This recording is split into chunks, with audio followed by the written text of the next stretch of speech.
సిద్దిపేట జిల్లా కేంద్రంలో political heat పెరిగింది. పోటాపోటీగా సమావేశాలకు బీఆర్ఎస్, కాంగ్రెస్ సన్నద్దమయ్యాయి. కొన్ని రోజుల నుంచి ఇరు పార్టీల మధ్య రుణమాఫీ వార్ కొనసాగుతోంది. ఈ నేపథ్యంలో సిద్దిపేటకు మైనంపల్లి హనుమంతరావు రానుండటంతో ఉత్కంఠ నెలకొంది. ఇక రాజీవ్ గాంధీ జయంతి సందర్భంగా పొన్నాల నుంచి పాత బస్టాండ్ వరకు కాంగ్రెస్ బైక్ ర్యాలీ నిర్వహించనుంది. ర్యాలీలో పాల్గొని అంబేద్కర్ చౌక్ లో మైనంపల్లి మీడియా సమావేశం చేపట్టనున్నారు. మరోవైపు ఎమ్మెల్యే క్యాంప్ కార్యాలయంలో రుణమాఫీపై బీఆర్ఎస్ ఇంటర్నల్ సమావేశం నిర్వహిస్తోంది. సమావేశంలో తాజా మాజీ బీఆర్ఎస్ ప్రజా ప్రతినిధులు గ్రామస్థాయి నుంచి జిల్లా స్థాయి పార్టీ వరకు హాజరవనున్నారు. ఇక పోటాపోటీగా సమావేశాలతో రాజకీయ వేడి రాజుకుంది. దాంతో ఇరు పార్టీల కార్యాలయాలు, ప్రధాన కూడళ్లలో భారీగా పోలీసులు మోహరించారు.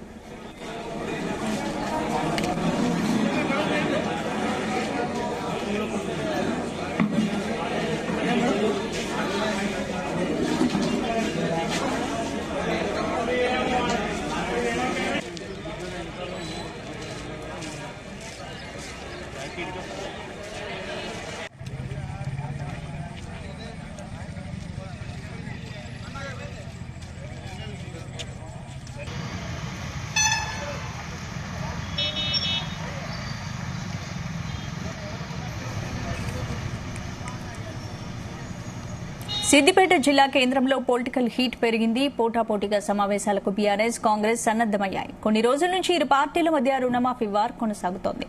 ఈ నేపథ్యంలో సిద్దిపేటకు మైనంపల్లి హనుమంతరావు రానుండటంతో ఉత్కంఠ నెలకొంది.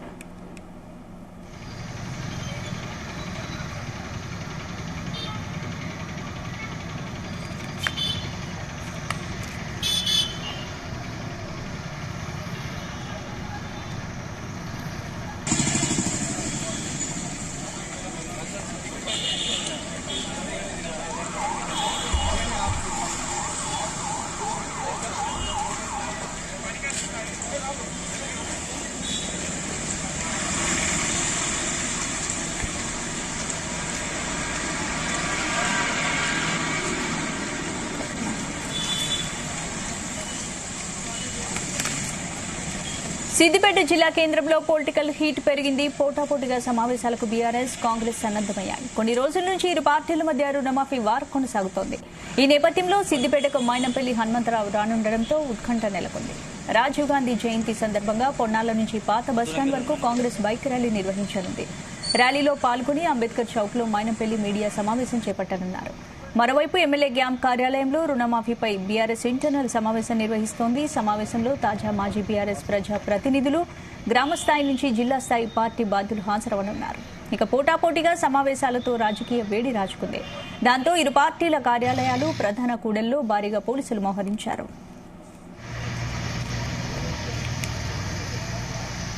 ఇదే అంశానికి సంబంధించి పూర్తి అప్డేట్స్ మా ప్రతినిధి కరుణాకర్ అందిస్తారు. కరుణాకర్, స్పందన సిద్దిపేట జిల్లా కేంద్రంలో కాంగ్రెస్ పార్టీకి సంబంధించి, బీఆర్ఎస్ పార్టీకి సంబంధించి మధ్య ఒక పొలిటికల్ వార్ నడుస్తుందని చెప్పొచ్చు. ఇక్కడ అయితే సిద్దిపేట జిల్లా కేంద్రంలో రాజకీయమైనటువంటి ఒక వేడి వాతావరణం అయితే నెలకొంది. మొత్తంగా రైతు రుణమాఫీ గురించి ఒక వార్ నడుస్తుంది. పొలిటికల్ హీట్ అయితే పెంచిందని చెప్పొచ్చు. ఇరు పార్టీలు ఇటు బాహాబాహీలకు దిగుతున్నాయి. ఒకవైపు 2 లక్షల రుణమాఫీ గురించి ఇటు హరీష్ రావు కావచ్చు, ఇటు ముఖ్యమంత్రి రేవంత్ రెడ్డి కావచ్చు, మిగతా కాంగ్రెస్ పార్టీకి చెందిన నాయకులు అయితే ట్విట్లలో, లేదంటే ప్రెస్ మీట్లలో, లేదంటే ప్రత్యక్షంగా కావచ్చు, పరోక్షంగా కావచ్చు, అయితే ఒక వార్ అయితే నడుస్తుంది. సభలు పోటాపోటీగా ఇరు పార్టీలకు చెందిన వారైతే సభలు, సమావేశాలు అయితే నిర్వహిస్తున్నారు. ముఖ్యంగా చూసినట్లయితే ఇంకా సిద్దిపేట జిల్లా కేంద్రంలో గత వారం రోజుల నుంచి, గత ఆగస్టు 15 రోజున ముఖ్యమంత్రి రేవంత్ రెడ్డి రైతులకు సంబంధించి 2 లక్షల రుణమాఫీ చేసి అయితే ప్రకటన అయితే చేశారు. రుణమాఫీ చేస్తున్నామని చెప్పేసి కాంగ్రెస్ నాయకులు అయితే చెప్పారు. కానీ దీనికి మాత్రం కౌంటర్ గా బీఆర్ఎస్ పార్టీ నాయకులకు సంబంధించి మాత్రం, తర్వాత ముఖ్యంగా మాజీ మంత్రి హరీష్ రావు మాత్రం రైతులకు 2 లక్షల రుణమాఫీ కాలేదు, రైతులంతా తీవ్ర ఇబ్బందులు పడుతున్నారు, బ్యాంకర్ల చుట్టూ తిరుగుతున్నారు, వారికి రుణమాఫీ కాలేదు, కేవలం 17 లక్షల మందికి మాత్రమే రుణమాఫీ చేశారని చెప్పేసి ముఖ్యమంత్రి రేవంత్ రెడ్డి అయితే ప్రకటించారు అని చెప్పేసి హరీష్ రావు అయితే ఆరోపించారు. కాంగ్రెస్ నాయకులు మాత్రం మేము 2 లక్షల రుణమాఫీ చేశాము, రైతులకైతే పూర్తి స్థాయిలో మేమైతే బ్యాంకర్లతోటి మాట్లాడి వారికి రుణమాఫీ అయితే చేశామని చెప్పేసి వారు చెప్తున్నారు. ఈ క్రమంలోనే హరీష్ రావు గతంలో చేసినట్లు సవాల్ విస్తారు ముఖ్యమంత్రి రేవంత్ రెడ్డికి. 2 లక్షల రుణమాఫీ చేసినట్లయితే తాను రాజీనామా చేస్తానని చెప్పేసి హరీష్ రావు మాట ఇచ్చారు. ఆ మాట ప్రకారమే తాను రాజీనామా చేయాలని చెప్పేసి సిద్దిపేటలో గత 2-3 రోజుల క్రితం ఫ్లెక్సీలు అయితే కాంగ్రెస్ వాళ్ళు ఏర్పాటు చేశారు. ఈ క్రమంలోనే ఫ్లెక్సీల ఏర్పాటుతోటి ఈ యొక్క రుణమాఫీకి సంబంధించిన వారు మొదలైందని చెప్పొచ్చు. కాంగ్రెస్ మధ్యలో బీఆర్ఎస్ పార్టీ మధ్యన ఈ యొక్క ఫ్లెక్సీల వారు అయితే కొన్ని రోజులుగా కొనసాగింది. ఇటు బీఆర్ఎస్ పార్టీకి సంబంధించిన వాళ్ళు కాంగ్రెస్ వాళ్ళు ఏర్పాటు చేసిన ఫ్లెక్సీలను చింపివేయడం, ఇటు కాంగ్రెస్ వాళ్ళు బీఆర్ఎస్ పార్టీ హరీష్ రావుకు సంబంధించిన క్యాంప్ కార్యాలయంలో మాజీ ముఖ్యమంత్రి కేసీఆర్ హరీష్ రావు ఫోటోలకు సంబంధించిన ఫ్లెక్సీలు చింపివేయడం, ఇదంతా ఒక ఉద్రిక్త వాతావరణం నెలకొంది. ఇప్పుడు తాజాగా నేడు చూసుకుంటే అయితే ఈ రోజు వీరికి సంబంధించి రైతు రుణమాఫీలకు సంబంధించి ఇటు బీఆర్ఎస్ పార్టీ హరీష్ రావుకు సంబంధించిన క్యాంప్ కార్యాలయంలో ఈ రైతులందరూ కలిసి రైతులకు రుణమాఫీ కాలేదని చెప్పేసి ఒక సమావేశం అయితే ఏర్పాటు చేశారు. క్యాంప్ కార్యాలయంలో ఈ యొక్క సమావేశానికి మాజీ ఎమ్మెల్యే పద్మా దేవేందర్ రెడ్డి, మాజీ ఎంపీ చైర్మన్ వంటేరు ప్రతాప్ రెడ్డి, ఇక జిల్లా నలుమూల నుంచి వచ్చి రైతులందరూ సమన్వయ సమితి సంబంధించిన రైతులందరూ వచ్చి, తర్వాత మార్కెట్ కమిటీకి చెందిన చైర్మన్లు, ఆత్మ కమిటీకి చెందిన ఆ చైర్మన్లందరూ వచ్చి మాకైతే రుణమాఫీ కాలేదని చెప్పేసి ఇటువైపు వీళ్ళందరూ క్యాంప్ కార్యాలయంలో ఒక సమావేశం అయితే నిర్వహించుకుంటున్నారు బీఆర్ఎస్ పార్టీకి సంబంధించి.